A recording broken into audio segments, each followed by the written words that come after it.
la maison de Pipo. Titi Canari habite avec son papa, sa maman et ses frères et sœurs sur la plus grosse branche d'un grand chêne où Papa Canari a construit une belle maison. Parmi les voisins qui habitent le même arbre, Titi Canari préfère Pipo, le vieux hibou, qui loge au sommet du grand chêne et qui tous les soirs raconte de merveilleuses histoires que Titi écoute de toutes ses oreilles. Tous les soirs? Oui, mais pas ce soir, parce qu'un terrible orage vient d'éclater.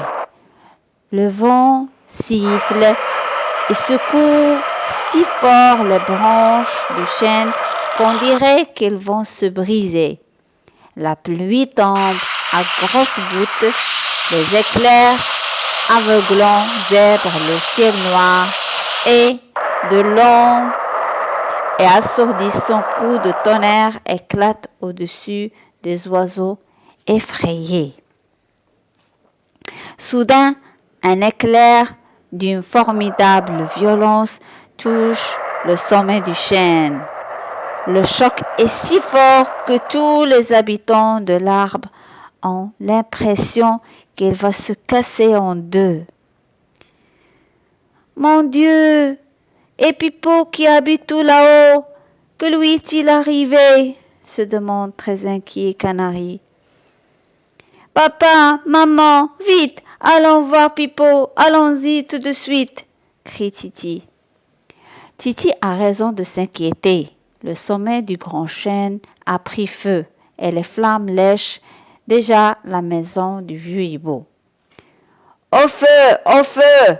Crient tous les oiseaux en volant à toute vitesse pour sauver Pipo. Titi et Papa Canari se précipitent dans la maison du hibou et le trouvent étendu par terre sans connaissance. Vite, vite, faisons-le sortir, la maison va brûler, crie Papa Canari. Aide-moi, Titi! Et péniblement, père et fils soulèvent le pauvre Pipo, toujours évanoui, et le sortent de la maison en feu. Pendant que Titi Canari et son papa sauvent Pipo des flammes, Madame Caramel, une voisine, ne perd pas une minute. Elle téléphone rapidement aux pompiers et aux médecins. Venez, venez vite, leur dit-elle. La grosse voiture rouge des pompiers arrive. Casque argenté et uniforme bleu et rouge, les pompiers se mettent tous ensemble au travail. L'un d'eux monte en haut d'une grande échelle et, avec un tuyau d'eau, éteint le feu en quelques instants. Mais il n'a pas le temps de sauver la maison de Pipo, qui a entièrement brûlé. Pauvre Pipo! Une ambulance blanche s'arrête au pied du grand chêne. Le docteur Guiritou, accompagné d'une infirmière, se précipite vers Pipo. Il lui prend le pouls, écoute les battements de son cœur et dit « Ce n'est pas grave, il sera vite guéri. » Puis, se tournant vers l'infirmière, « Madame Picotti, lui dit-il, faites une piqûre à Pipo. » Quelques minutes plus tard, l'ambulance emmène le vieux Pipo à l'hôpital. Le lendemain matin, tous les voisins sont rassemblés au pied du grand chêne. Papa Canari dit « Le vieux Pipo n'a plus de maison. Où habitera-t-il lorsqu'il sera de retour? » Ici, tous ensemble, en lui construisant une nouvelle maison, lance Titi Canari. Tous les voisins sont d'accord. Très vite, M. Pivert, qui est ingénieur, décide le plan de la nouvelle maison. « Ça sera une très jolie maison, remarque Titi Canari. « Dès demain, nous commencerons le travail, dit M. Pivert. Quelles activités autour du chêne et dans l'arbre! Pendant que des ouvriers déchargent un camion, d'autres, perchés sur les branches, montent une à une les planches de bois qui serviront à construire la nouvelle maison de Pipo. Au sommet du chêne, les charpentiers construisent les murs et le toit de la maison. Quel bruit!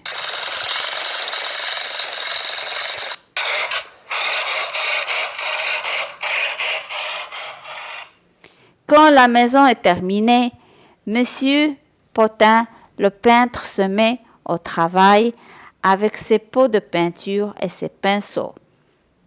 Les murs seront marrons et le toit orange, dit-il.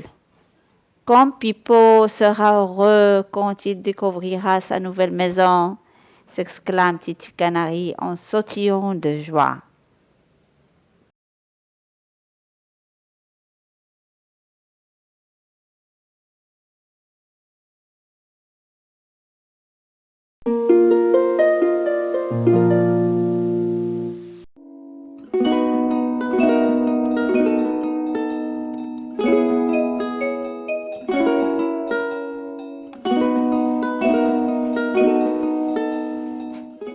Pony le poulain. Connaissez-vous Pony? C'est un jeune poulain à la robe blanche tachetée de noir. Sa mère, qui s'appelle Neige, est une splendide jument toute blanche. Son père, Black, est un superbe étalon tout noir. Pony et ses parents vivent libres et heureux dans les vastes prairies d'Amérique, où il y a plein d'espace pour galoper et plein d'herbes vertes et délicieuses à brouter. Un jour que Pony et ses parents se promènent tranquillement, ils entendent au loin d'inquiétants « You, you, you, you, you !»« Ce sont les Indiens !» crie Black. « Ils veulent nous capturer. Nous devons galoper le plus vite possible. Il faut leur échapper. » Black, Neige et Pony galopent à toute vitesse. Mais si les talons et la jument filent comme des flèches, ils doivent souvent s'arrêter pour attendre le petit Pony qui n'est pas aussi rapide que ses parents. « Plus vite, Pony !» lui crie sa maman pour l'encourager.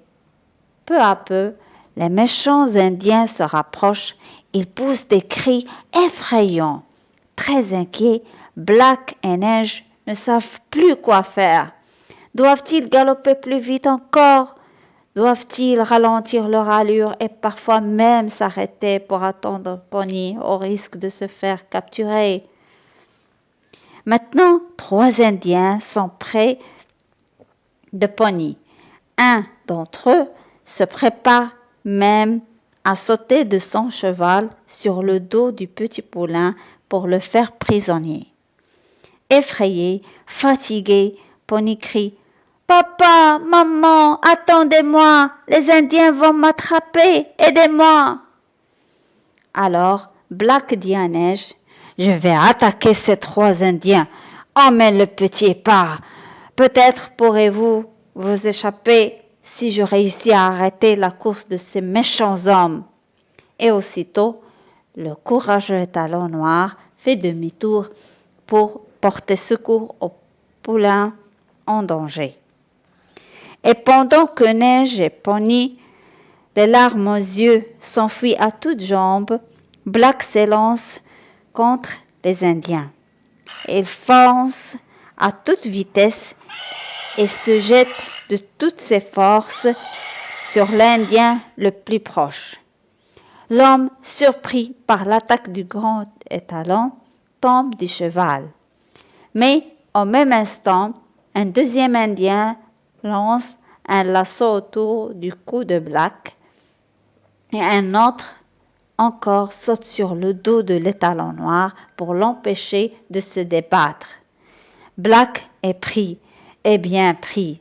Que va-t-il lui arriver? Le pauvre Black est maintenant prisonnier. Il est ramené au camp des Indiens. Tous, hommes, femmes et enfants, se rassemblent à l'entrée du camp pour admirer le magnifique étalon noir que 3 guerriers ont capturé. À la tombée de la nuit, Black est solidement attaché à un grand tronc d'arbre. « Ce n'est pas ma place ici, » se dit l'étalon. « Je dois rejoindre Neige et Pony. » Mais comment faire? Black ne voit qu'une seule solution. Dès que tous les Indiens sont endormis, le courageux étalon commence à ranger sa corde avec ses dents. Comme c'est une grosse corde, Black doit la ranger pendant des heures et des heures. Enfin, juste avant que le soleil se lève et que les Indiens se réveillent, Black réussit à couper la corde. Elle est de nouveau libre. Et lentement, sans faire de bruit, il traverse le camp encore endormi. Il s'élance alors dans un galop fou et s'enfuit à toute vitesse. Cette fois-ci, se dit Black, personne ne pourra me rattraper. Ce matin-là, Neige et Pony sont tout tristes. Ils ont tous deux les larmes aux yeux. Soudain, Pony lève la tête, regarde loin et s'écrie « Maman, regarde là-haut, un cheval noir est sur le roc. C'est papa, c'est papa !» Et le jeune Pony, suivi de sa mère, s'élance à toute vitesse de ses petites jambes pour rejoindre son papa.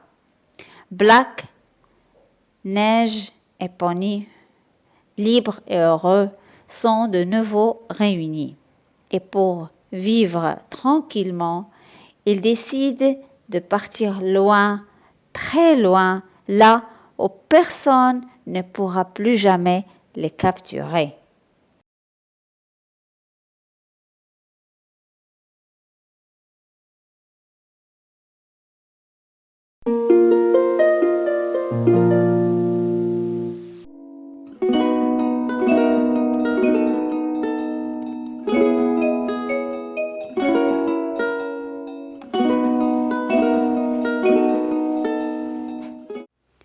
Au marché. La famille ours vit, comme la plupart des ours, dans un trou de rocher, là-haut dans la montagne. Mais Nina, le petit ourson, n'est pas heureuse. Un jour, Nina dit à sa maman « J'en ai assez de toujours manger la même chose. Depuis que je suis née, je ne mange que du miel. Encore du miel, toujours du miel. J'en ai assez. » Elle a raison, cette petite, dit papa ours à sa femme, sans même lever la tête de son journal. Allez donc en ville, achetez-nous de bonnes choses à nous mettre sous la dent.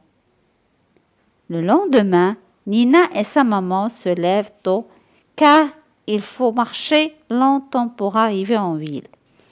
Mais ce long voyage à pied ne fait pas peur au petit ourson. Nina est toute heureuse à l'idée de découvrir bientôt un monde dont elle a beaucoup entendu parler et qu'elle ne connaît pas. Nina et sa maman sont maintenant en ville.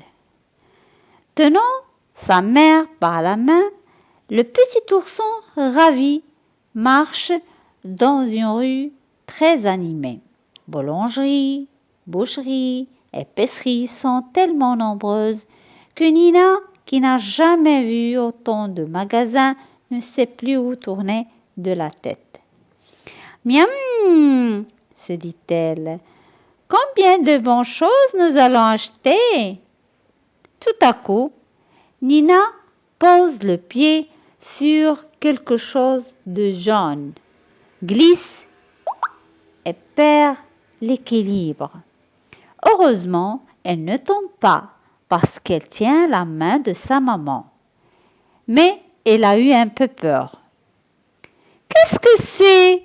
demande Nina à sa maman en lui montrant du doigt l'étrange chose sur laquelle elle a marché. C'est une peau de banane, lui explique maman ours. La banane est un fruit. Tu n'en as jamais vu parce que les bananiers ne poussent pas à la montagne. Viens, entrons chez un marchand de fruits.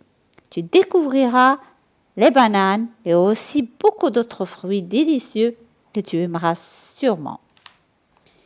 Chez le marchand de fruits, Nina découvre pour la première fois des cerises toutes rondes, de grosses fraises rouges, des pommes toutes brillantes et bien sûr aussi des bananes, des pêches juteuses et de gros abricots. Et quelle bonne odeur!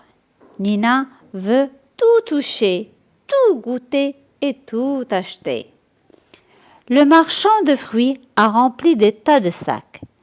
Lourdement chargés, Nina et sa mère entrent ensuite dans une boulangerie.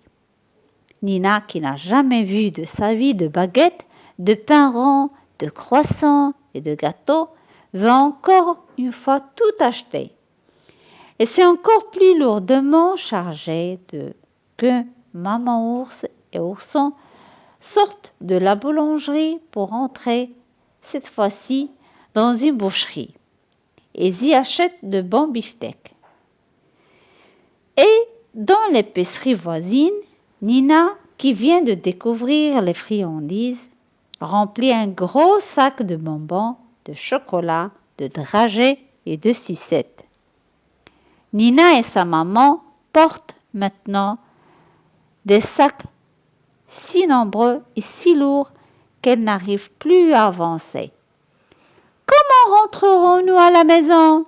S'inquiète l'ourson qui a mal aux jambes à force de marcher et aux bras à force de porter des sacs. Fatiguées, maman et fillette ont déposé leurs sacs par terre. Elles ne savent plus quoi faire et Nina sent déjà les larmes lui monter aux yeux. Tout à coup, c'est le klaxon d'un gros camion qui s'arrête tout près de Nina. Qui ça peut être? Qui klaxonne ainsi? Papa, c'est toi! S'exclame ravie Nina en apercevant son père dans la cabine du camion. Et c'est vous, monsieur et madame Bourru? Comment se fait-il que vous soyez ici? C'est moi qui ai demandé à monsieur Bourru de m'accompagner en ville avec son camion, explique papa ours. Comme je connais bien maman ours, je savais que vous auriez des tas de sacs à porter. Et c'est pourquoi nous sommes venus. Déposons les sacs à l'arrière du camion et en route, conclut monsieur Bourru. Nina et sa maman sont installées dans la cabine du camion, à côté de monsieur Bourru. Mais comme le trajet est long, Nina s'est endormie. Mon Dieu, j'ai faim, dit monsieur Bourru. Tu as faim? Réplique papa ours. Il y a des sacs pleins de nourriture ici. Mangeons. Aussitôt dit, aussitôt fait. Et les 4 grands ours mangent si bien, mangent tellement, qu'après leurs excellents repas, les sacs sont presque vides. Lorsque le camion s'arrête enfin devant la maison de la famille ours, la petite Nina se réveille. Elle court aussitôt vers l'arrière du camion. Oh! S'exclame-t-elle, très déçue. Il n'y a plus rien à manger. C'est vrai, admet maman ours. Tu sais, papa et monsieur Bourru avaient vraiment très faim. Nous ferons de nouveau un marché en ville demain et après-demain. En attendant, tu peux toujours te régaler avec cet excellent miel qui est là sur la table.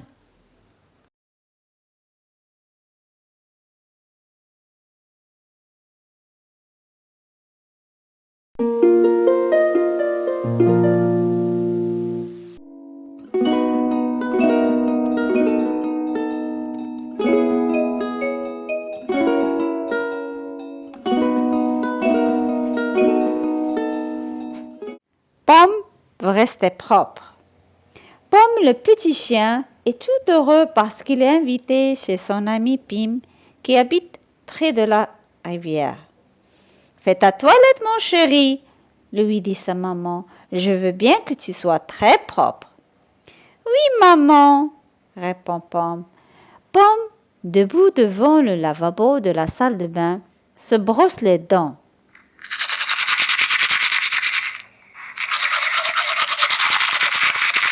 Fait la brosse à dents. Comme c'est bien d'avoir de belles dents toutes blanches. Puis, Pomme se met sous la douche et se savonne le corps, les pattes, le dos, puis il se rince à l'eau chaude. Après la douche, Pomme s'essuie longuement le corps, la tête et les pattes avec une grande serviette. Elle est maintenant tout propre et comme il sent bon. Enfin, Pomme, debout devant le miroir, se coiffe avec un grand peigne. Le voilà prêt. Ne marche pas dans les flaques d'eau, lui dit sa maman en l'embrassant. Tu vas te salir et les copains vont se moquer de toi. Oui, maman, je ferai attention, lui répond Pomme en lui rendant son baiser.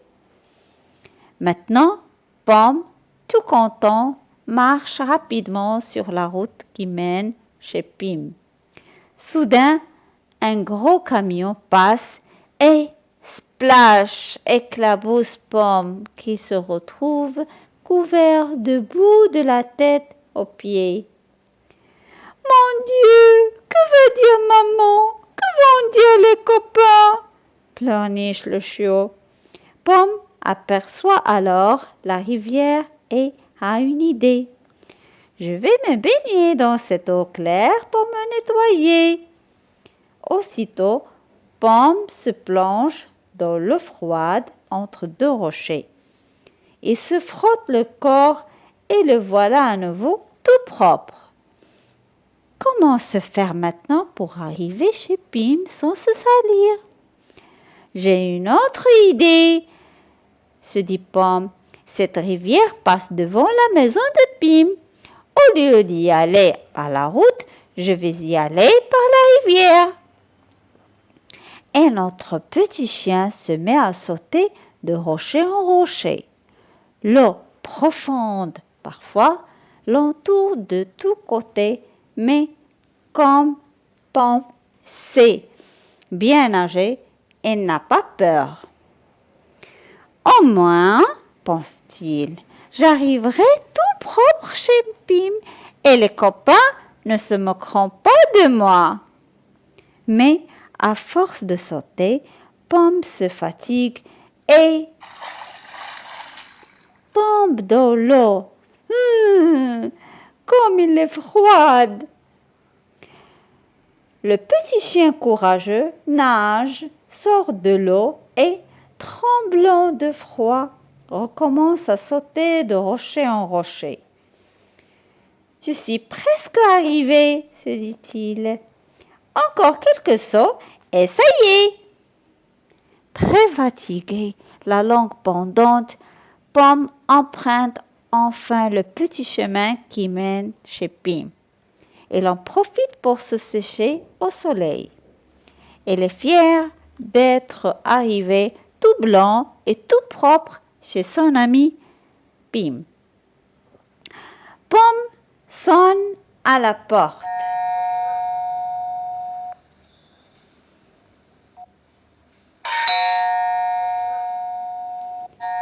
Il attend. Personne ne répond. Mais où est Pim? Où sont les copains? Se demande-t-il, inquiet. Soudain, Pomme entend des cris dans le jardin. Elle fait le tour de la maison et, quelle surprise! Elle découvre ses copains en train de jouer. Dans le bac à sable, tout sale et couvert debout, de la tête aux pieds.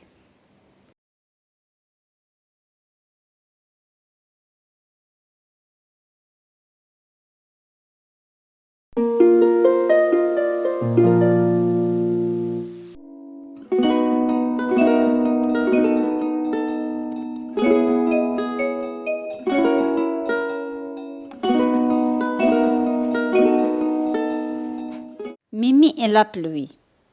Ce matin, quand Mimi, la petite chatte, entre dans la cuisine, elle remarque que sa maman est très occupée à préparer un grand gâteau au chocolat. Ça sent bon, s'exclame Mimi. J'adore les gâteaux au chocolat. Ce gâteau n'est pas pour toi, dit maman. Aujourd'hui, c'est l'anniversaire de ta grand-mère. C'est toi qui lui prendras ce gâteau. Il est presque fini. Mimi, qui aime les belles promenades et les bons gâteaux et qui adore sa grand-mère, saute de joie. Vêtue de sa plus belle robe, Mimi est prête à partir. Sa maman lui donne une grande boîte en carton dans laquelle elle a mis le gâteau et lui dit en l'embrassant: « Sois prudent dans ton chemin, ma chérie. Je te rejoindrai chez grand-mère dès que j'aurai fini le ménage. » Mimi se met en route. Comme elle est heureuse de revoir sa grand-mère, elle marche à grands pas, elle court presque. Soudain, le vent se lève.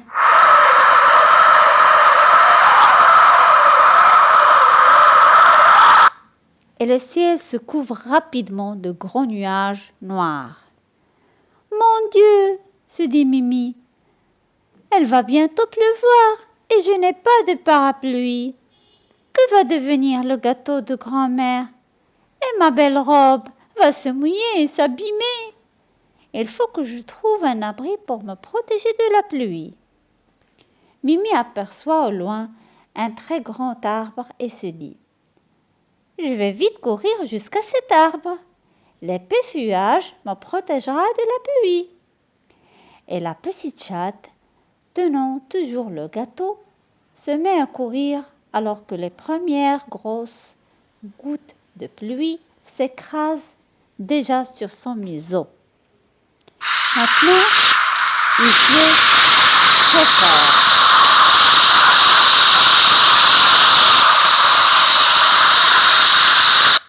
Sous le grand arbre, Mimi a un peu froid. Mais elle a surtout peur que le gâteau de grand-mère soit mouillé. Penchée au-dessus de la boîte, elle essaie de la protéger de la pluie. Et Mimi se demande: « Mon Dieu, comment ferais-je pour arriver jusque chez grand-mère ?» Soudain, Mimi entend un chant. « Li-li-li, li-li-li, vive la pluie, vive la pluie !» Elle se retourne et, ravie, elle découvre un petit éléphant qui avance en chantant sous la pluie. Sous la pluie? Non, pas tout à fait. Ses grandes oreilles déployées au-dessus de sa tête forment un énorme chapeau. Et, au bout de sa trempe recourbée vers l'arrière, s'ouvre un grand parapluie qui protège son corps de la pluie qui tombe à verse. Le petit éléphant s'approche de Mimi. « Bonjour, lui dit-il. Je m'appelle Titou. Et toi? »« Moi, je m'appelle Mimi, répond la petite chatte. « Qu'est-ce que tu fais ici, sous l'arbre? » lui demande Titou. « Je dois aller chez ma grand-mère qui habite cette maison là-bas. Je dois lui prendre ce gâteau parce que c'est son anniversaire. Mais il pleut et je ne sais pas comment y aller. »« C'est très facile, dit Titou. Viens, monte sur mon dos et je te porterai jusqu'à la maison de ta grand-mère. » Mais c'est difficile de grimper sur le dos d'un éléphant, surtout si on tient un gâteau à la main. Alors, Titou, qui est très gentil et qui a une longue trempe, aide la petite chatte à monter sur son dos. Oh, comme je suis bien assise, s'exclame Mimi. Maintenant, Titou avance sous la pluie. Pour ne pas se mouiller, il a largement déployé au-dessus de sa tête ses deux grandes oreilles. Mimi, confortablement installée sur le dos de son nouvel ami, tient le grand parapluie qui la protège de la pluie. Quelle n'est pas la surprise de grand-mère quand elle voit s'arrêter un éléphant devant la porte de sa maison. « Mon Dieu, c'est toi, Mimi !» s'exclame la grand-mère. « Et cet éléphant, il n'est pas dangereux ?» « Mais non, grand-maman, elle est très gentille. Elle s'appelle Titou et c'est mon nouvel ami. Venez, entrez vite dans la maison pour vous réchauffer, » dit alors la grand-mère. Maintenant, Titou, Mimi et grand-mère sont assis au salon, devant la cheminée. Comme il fait bon de se réchauffer quand il pleut et qu'il fait froid dehors, Mimi a remis le gâteau à sa grand-mère. « Merci Mimi, merci Titou, » dit grand-mère. « Mais pour me souhaiter bon anniversaire, il faudra attendre l'arrivée de maman. » Lorsque la maman de Mimi arrive enfin, on allume les bougies du gâteau et tout le monde chante. « Bon anniversaire, nouveau le plus sincère. » Grand-mère, émue, souffle les bougies. Puis, maman sert un petit morceau de gâteau à Mimi et à grand-maman. Pour Titou, c'est autre chose. Quand on est un éléphant, on mange énormément, lui dit-elle en lui offrant la bonne moitié du grand gâteau. Mimi, la petite chatte, est très heureuse. D'abord, parce qu'elle va passer quelques jours chez sa grand-maman. Mais surtout parce que Titou va rester avec elle. La maman de Mimi lui sourit. Elle aussi est très heureuse et elle se dit « Mimi est l'amie de Titou. Elle l'aime beaucoup, elle va jouer avec lui et elle ne sera plus jamais seule. »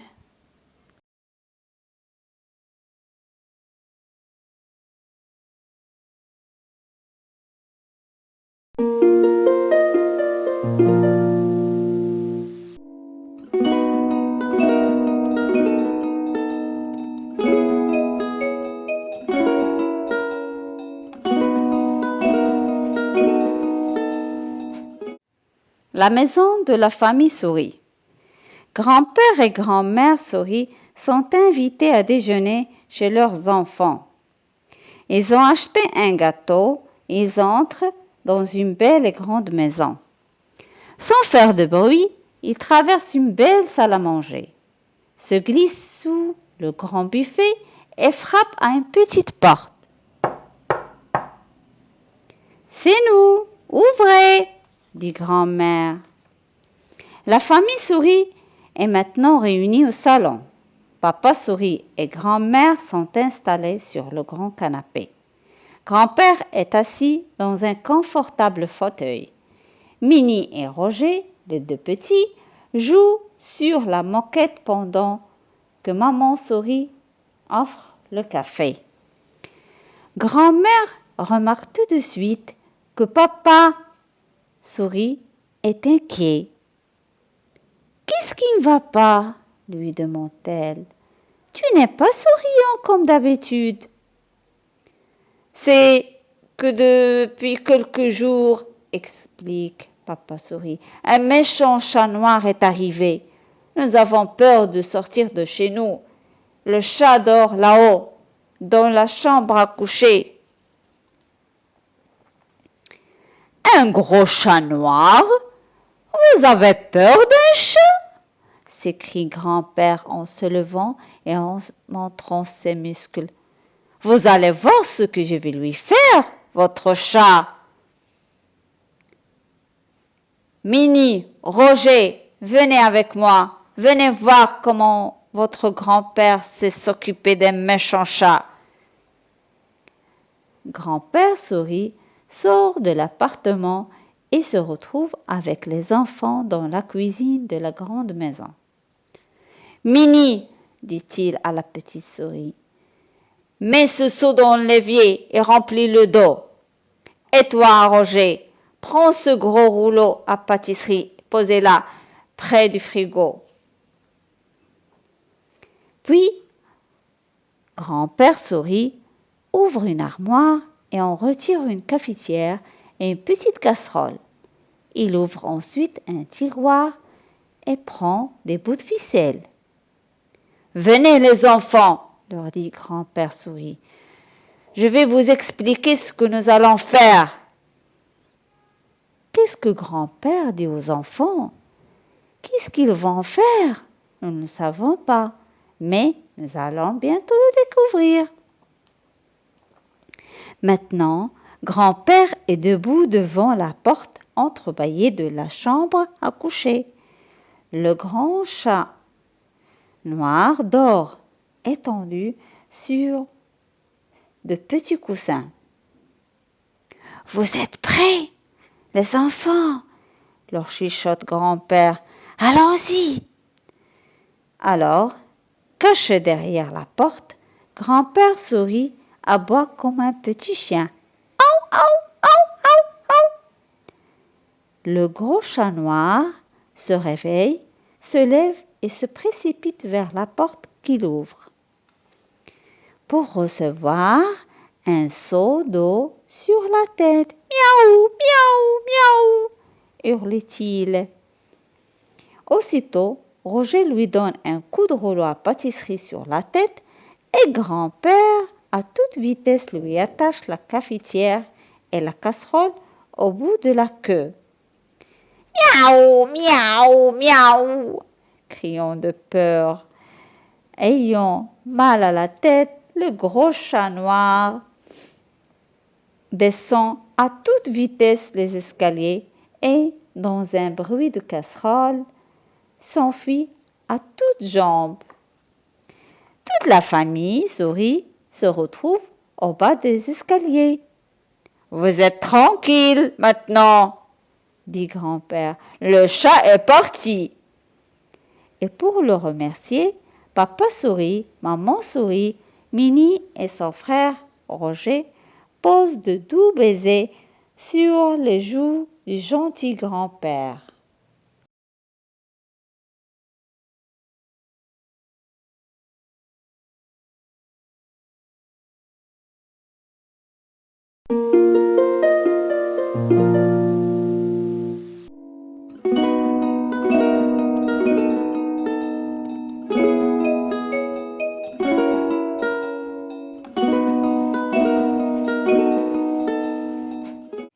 Lapinou fait le tour du monde.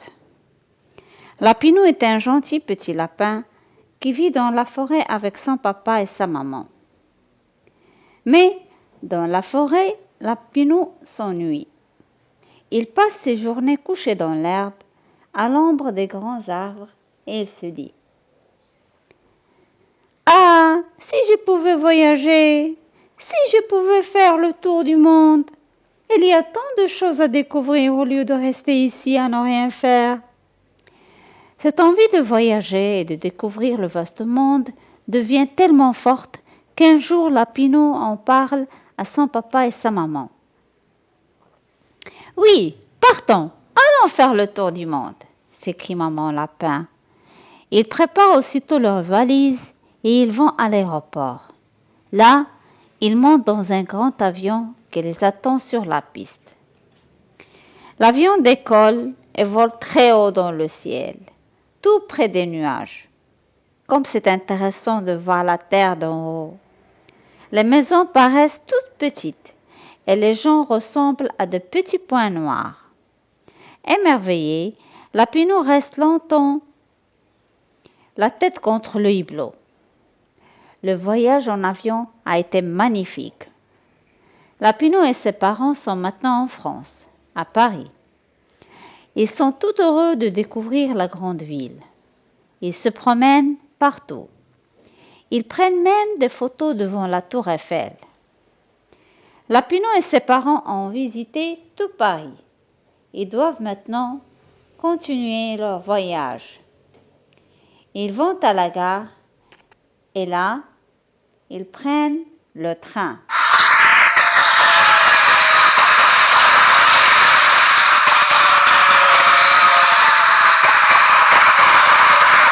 Assis dans le wagon, Lapinou admire le meilleur paysage de montagne qui défile devant lui. Mais bientôt, bercé par le mouvement du train, Lapinou s'endort. Lorsque le lendemain Lapinou se réveille, le train roule dans le désert et il finit par s'arrêter dans une oasis. Lapinou et ses parents descendent du train. « Comme il fait chaud ici !» se plaint Lapinou. « Et comment allons-nous continuer notre voyage ?» se demande inquiet le petit lapin. « Mais avec le meilleur moyen de transport, » répond papa lapin. « À dos de chameau. » Comme c'est agréable de se balancer au rythme lent du chameau. Confortablement installé tout là-haut, entre les deux bosses, Lapinou a tout le temps pour admirer la beauté du désert et les charmantes oasis dans lesquelles les voyageurs s'arrêtent pour boire et pour se reposer. Un jour que maman lapin est installée sur le dos du dernier chameau, le temps se gâte. Un violent vent de sable se lève et cache tout le paysage.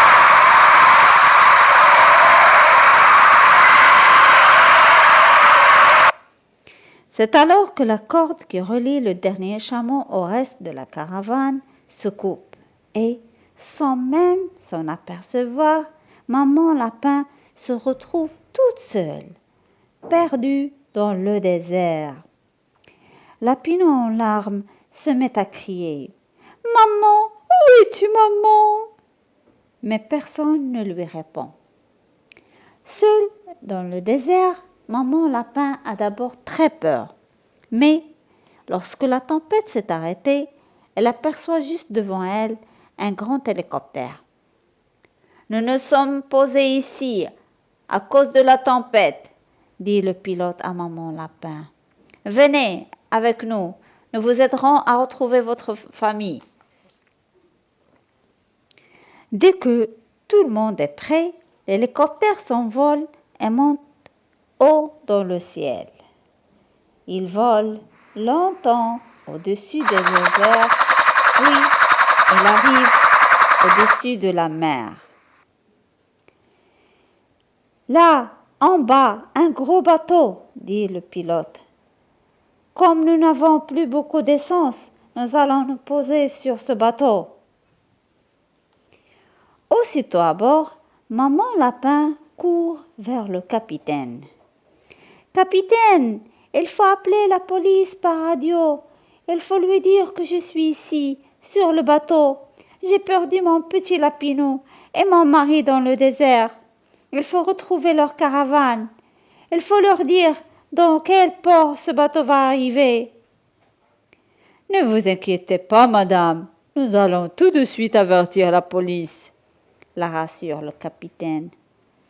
Pendant ce temps, la caravane avance toujours dans le désert. Elle s'approche de la mer.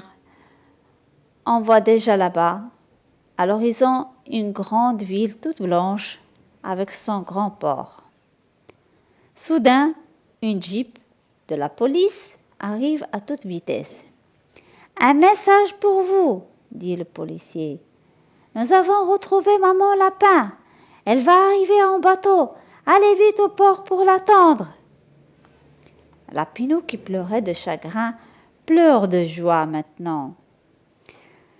Debout sur le port, papa lapin et Lapinou voient un gros bateau qui approche lentement du quai. « Le bateau de maman arrive !» crie Lapinou en sautant de joie. « Je vois maman, là-bas, la voilà !» Dans quelques instants, Lapinou, tout heureux, va retrouver sa maman. Ensemble, ils continueront leur tour du monde.